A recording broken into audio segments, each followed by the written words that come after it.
Good evening and welcome to my study. My name is Ron. I'm your host, and it is my pleasure to share a daily devotional with you. Keep the armor of God shiny and sharp and on. Amen. Amen. We are in the story of Job. We've met the man. His first trial given to him by Satan has come and gone. Not sure how much time has elapsed here between chapter 1 and where chapter 2 starts, but there's another test coming. Let's get into it. One day, and this starts off much like beginning of chapter 1. One day, the members of the heavenly court came again to present themselves before the Lord, and the accuser, Satan, came with them. Where have you come from? The Lord asked Satan. Satan answered the Lord, I have been patrolling the earth, watching everything that's going on. Then the Lord asked Satan, have you noticed my servant Job? He is the finest man in all the earth. He is blameless, a man of complete integrity. He fears God and stays away from evil. And he has maintained his integrity, even though you urged me to harm him without cause.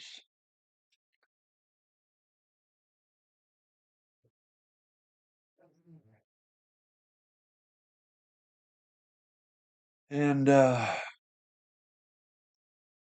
Satan replied to the Lord, skin for skin. A man will give up everything he has to save his life.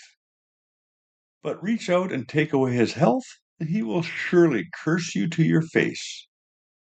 All right, do with him as you please, the Lord said to Satan, but spare his life. So Satan left the Lord's presence, and he struck Job with terrible boils from head to foot. Now, I find this rather interesting. Satan has a lot of the same abilities that God has, bringing down fire from the skies, controlling the wind, uh, bringing plagues upon people. He is not a force to be held lightly. That is why we need to keep the armor shiny, sharp, and on. Ah, a little tear in my eye there.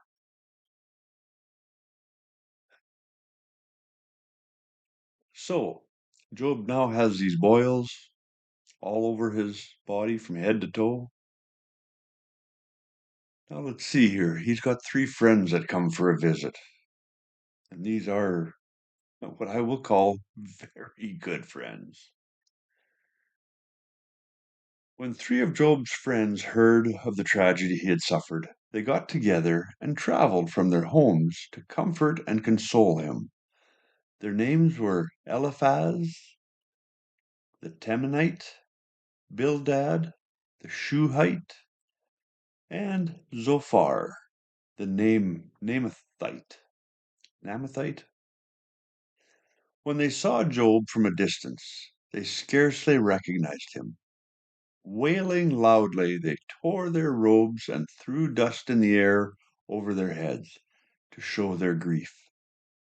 Then they sat on the ground with him for 7 days and nights. No one said a word to Job, for they saw that his suffering was too great for words. I can certainly appreciate that. What do you say to someone who's lost everything and now his health?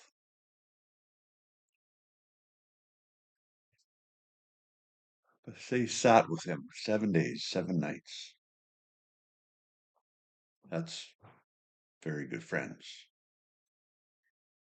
Now, The whole book here goes, the book of Job goes back and forth with Job and his three friends talking about a lot of things. Chapter 3 is Job's first speech to his friends. It's very sorrowful. I'm going to let you read that one for yourselves. And then I'm just going to cover a couple things here in the next few chapters. In chapter 4, Eliphaz gives Job his first response. But now when trouble strikes you, you lose heart. You are terrified when it touches you. Doesn't your reverence for God give you confidence? Doesn't your life of integrity give you hope? Stop and think. Do the innocent die? When have the upright been destroyed? My experience shows that those who plant trouble and cultivate evil will harvest the same. So, Job believes God is punishing him. Eliphaz, it's obvious that he's thinking Job has done something wrong. And if we continue on, chapter 8, Bildad's first response to Job. How long will you go on like this? You sound like a blustering wind. Does God twist justice? Does the Almighty twist what is right? Your children must have sinned against him, so their punishment was well deserved. But if you pray to God and seek the favor of the Almighty, and if you are pure and live with integrity, he will surely rise up and restore your happy home. It looks like Bildad, in a roundabout way, is saying Job needs to confess some sin. So Bildad thinks God is punishing him for something. And they go on responding to each other. And then in chapter 11, Zophar first responds to Job. If only he would tell you the secrets of wisdom, for true wisdom is not a simple matter. Listen, God is doubtless punishing you far less than you deserve. Can you solve the mysteries of God? Can you discover everything about the Almighty? Such knowledge is higher than the heavens. And who are you? That's a pretty strong response. So again, all three of Job's friends think that Job is being punished for something. And we know the truth of the matter. Satan is doing the punishing for no good reason, other than he thinks that he can get Job to curse God. So far, that hasn't worked.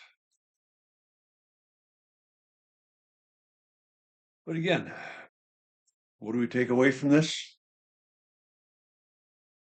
Satan is one of God's creations, the top angel ever created in the heavens. He is a very powerful being. Don't mess with him.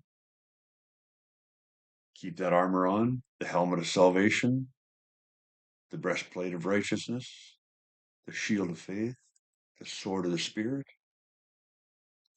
the shoes of the gospel of peace. Keep it on, keep it shiny, keep it sharp.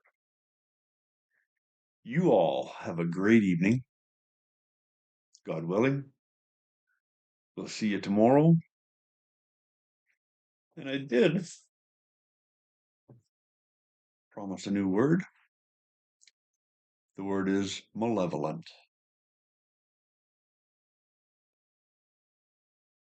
You all take care. Good night.